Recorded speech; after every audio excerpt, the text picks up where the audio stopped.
નવનીતભાઈ, કારણ કે તમે કહી રહ્યા છો કે એટલે માયાભાઈએ સામેથી તમને ફોન કરીને આમાં કોમ્પ્રોમાઇઝ કરી લેવા માટે કહ્યું હતું.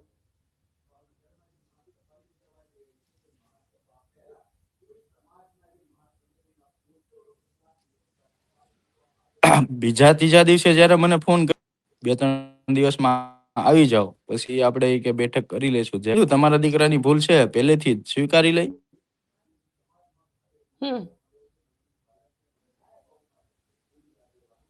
તમારો ઓડિયો નથી આવતો.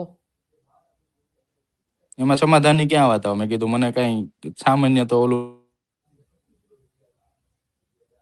નથી કર્યું. આ તો મેં ત્યારે પણ એમને કીધું હતું કે સામાન્ય કોઈ વાત નથી, મને કઈ ઓછો નથી, મરી ગયો હોત તો.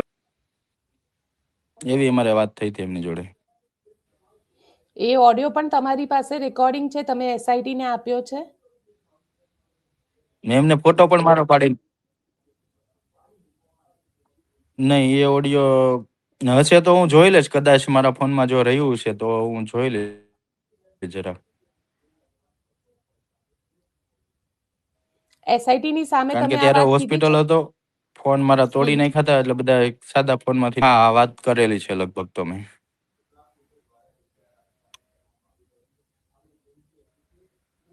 અને જે રીતે આ આખો ઘટનાક્રમ સામે આવ્યો, ક્યાંક માયાભાઈ આખી વાત એમને ખબર હતી અને માયાભાઈ ફોન કરી રહ્યા હતા કે શું હતું?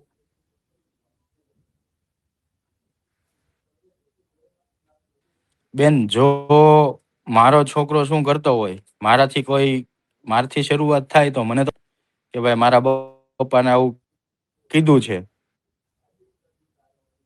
તો મને તો ખબર જ હોય ને. મારાથી બધી શરૂઆત થતી હોય તો મને તો ખબર જ હોય. તો પછી મારું એવું કહેવાનું છે કે એમ માયાભાઈને તો ખબર જ હોય ને બધી, તો જ મને ફોન કરીને કહેતા ને ભાઈ જે કાંઈ હોય મેટર આપણે સોલ્વ કરીએ. તો એના બાપાને ખબર જ હોય કે આ બધું એમને એવું છે કે પહેલેથી ભાઈ આવું બધું આગળ નહીં વધે, કે સમાજ આને સાથ ને સહકાર નહીં આપે.